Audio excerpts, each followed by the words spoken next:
हजरत सैयदना उस्मान गनी रदी अल्लाह तआला अन्हु फरमाते हैं, धूप बड़ी सख्त थी मदीना मुनव्वरा में। दोपहर का वक्त था तो लोग दरवाजों के किवाड़ बंद करके अंदर सो गए थे। मैं किसी काम की गर्ज से छत पे चढ़ा, दूर मेरी नजर पड़ी तो एक बूढ़ा अपने ऊंटों को हाँक रहा था। तो मैंने कहा यार कितना अजीब आदमी है, चाहिए था सो जाता। इसने सोचा है कि चरागाह फारिग है तो मैं जरा ले जाता हूँ, अपना ऊंट चरा लेता हूँ। तो इसको चाहिए था आराम करता, ने आपको क्यों इसने तकलीफ में डाला हुआ। और माज़अल्लाह मेरे दिल में एक ख्याल आया कि इस शख्स को ऐसा नहीं करना चाहिए। कहते मैंने सोचा ये करीब आता तो समझाता हूँ, लेकिन कहते हैं जैसे जैसे वो करीब आते गए ना मेरा वजूद कांपने लगा।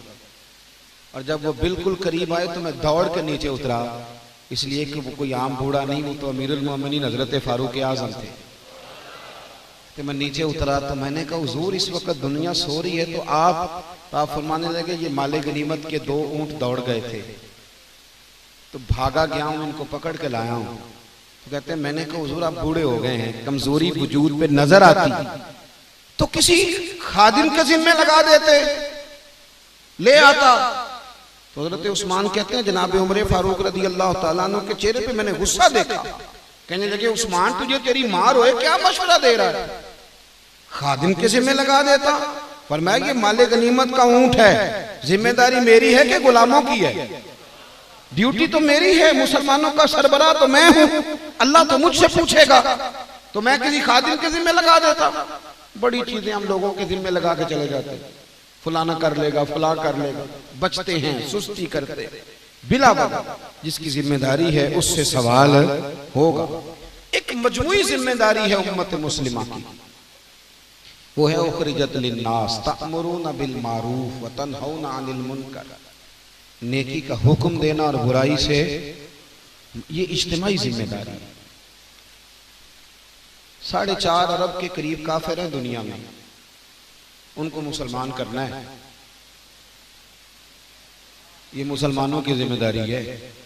उसके लिए क्या तैयारी है, क्या मनसूबाबंदी है, उसके लिए क्या प्लानिंग है। अब ना आसान हो गया काम करना। अगर मैं ये कहूं कि मुसलमान अभी तक अपने लिटरेचर का सारी जुबानों में तर्जुमा नहीं कर सके, आप अपने पाकिस्तान की जुबानें गिन लें, ये कितनी बोलियां बोली जाती हैं, कितनी। जरा आप थोड़ा सा, ये सियालकोट की पंजाबी और है और गुजरांवाला की 1 घंटे का फासला है और फैसलाबाद की और है।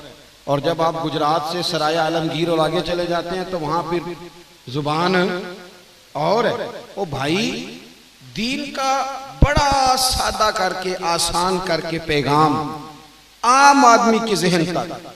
हमारे यहाँ तो इतना शदीद प्रोपेगेंडा किया गया है कि आलिम के दरमियान और अवाम के दरमियान बहुत बड़ा गैप है। उलमा को अवाम अपने मशवरों में शामिल नहीं करती, और आम नौजवान यूनिवर्सिटी और कॉलेज का उसके बारे में मौलवी का तासुर बड़ा खतरनाक बना दिया गया। हालांकि अगर उसका कोई खैर का है तो वो दीन का मुबल्लिग है, वो आलिम और मौलवी है, लेकिन बहुत बड़ा गैप है। हमें बहुत ज्यादा एहसास जिम्मेदारी करके दावत दीन का काम, उसका पैगाम लोगों के लिए, दीन की जो कमालात हैं दीन के और जो खूबियां हैं दीन की, वो बड़ी आसान करके ज़हन साजी करनी पड़ेगी, मोटिवेट करना पड़ेगा, बच्चों को बताना पड़ेगा। और हमें बड़ा प्यार का, देखे ना हजरत आयशा सिद्दीका रदी अल्लाह तआला अन्हा से किसी ने पूछा कि अम्मा जी हर बंदे का कोई ना कोई वाक़या है कलमा पढ़ने का, तो आप कैसे मुसलमान हुई। तो आप फरमाने लगी मुझे वाक़े की जरूरत ही नहीं पड़ी, इसलिए कि मेरे अब्बा घर में सारा दिन इस प्यार से नबी पाक का जिक्र करते थे, इस खूबसूरती से दीन की बातें करते थे कि दीन की बातें मेरी रूह तक उतर गई, मुझे जरूरत ही नहीं पड़ी। अब हमें वो सारा माहौल ज़ौक़ पैदा करके, शौक पैदा करके, हम तो सारा दिन तनकीद करते हैं, करनी चाहिए, गलत बातों को हाईलाइट करना चाहिए, इस्लाह होनी चाहिए, लेकिन ज़ौक़ भी पैदा करें, बच्चों को समझाएं, अपने बैसियत मुसलमान जिम्मेदारियों को समझें। बहुत शिद्दत के साथ प्रोपेगेंडा हो रहा है पूरी दुनिया से मुसलमानों के खिलाफ, शदीद प्रोपेगेंडा है। नबी करीम अलैहिस्सलाम के खिलाफ भी बड़ा प्रोपेगेंडा किया गया था। लेकिन हुजूर ने जवाब में प्रोपेगेंडा नहीं किया। नबी पाक जवाब में दीन की दावत देते थे। हुजूर फरमाते थे एक दफा हमारी बात सुनो तो सही, आओ तो सही, देखो तो सही। प्रोपेगेंडे के जवाब में प्रोपेगेंडा नहीं करें। हमारे यहाँ बहुत सारे लोग ना दिफाई महाज पे आ गए। नहीं जी नहीं, इस्लाम दहशतगर्दी की बात नहीं करता। आप दिफाई महाज पे नहीं आए। आप उन्हें कहेंगे ये हमारे हाथों में कुरान है, इसे पढ़ के देखो, ये नबी पाक की सीरत है, पढ़ो, ये देखो कुरान मजीद कुफार के बारे में क्या कहता है, आओ बात करो, देखो। लेकिन हम अभी तक इस कोशिश से बड़े दूर हैं कि हमें बड़े शानदार तरीके से अपनी जिम्मेदारी का एहसास करना चाहिए।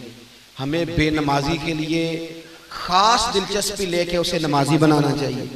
जो बंदा कुरान मजीद सही पढ़ना नहीं जानता, उसके अंदर ये शौक पैदा कर देना चाहिए कि कुरान में बड़ी लज्जत है, ये बड़ी बाकमाल चीज है, उसके अंदर ज़ौक़ पैदा करना चाहिए ताकि वो आए। हमें कोशिश करनी चाहिए, मेहनत करनी चाहिए, लोगों के अंदर ये जज्बा पैदा हो, तड़प पैदा हो। जब शौक पैदा होता है तो फिर लोग आ ही जाते हैं। जब माहौल बन जाता है तो फिर लोगों की तबीयतें भी अल्लाह मोड़ ही देता है, बदल जाती हैं। अपनी जिम्मेदारियों का एहसास करें। एक हदीस पढ़ के बात खत्म करता हूँ। रसूल करीम सल्लल्लाहु अलैहि वसल्लम हुजूर ने फरमाया, तुम में से हर कोई निगहबान है और उससे उसकी रियाया के बारे में पूछा जाएगा। हर बंदे से सवाल होगा। उसकी जिम्मेदारी में 3 बंदे हैं तो फिर भी उसने जवाब देना है, और 3 लाख हैं तो फिर भी उसने जवाब देना है। तो अपनी जिम्मेदारियों का खूब एहसास करें। ये दीनी महफिल है ना, ये भी हमारी जिम्मेदारी होती है। हमें चाहिए इनके फरोग में, इनकी रौनकों में अपना किरदार अदा करें, और जहाँ जहाँ कमजोरियां हैं वो दूर करने में भी अपना किरदार अदा करें। अल्लाह तबारक व तआला हमें अमल की तौफीक अता फरमाए। आखिर दावा